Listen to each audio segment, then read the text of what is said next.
So I'm going to point out all the stepper motors in the dashboard so you know the approximate location when you're doing this job yourself, and you know which motors you have to look out for and to see if they're actually moving when you're doing the test with the control panel.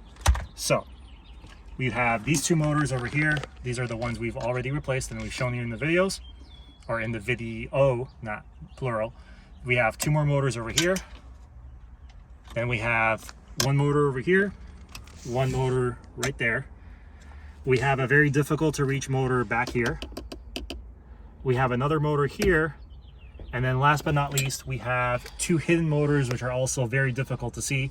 There's one here in the side of the dash, and then there's another one right down here.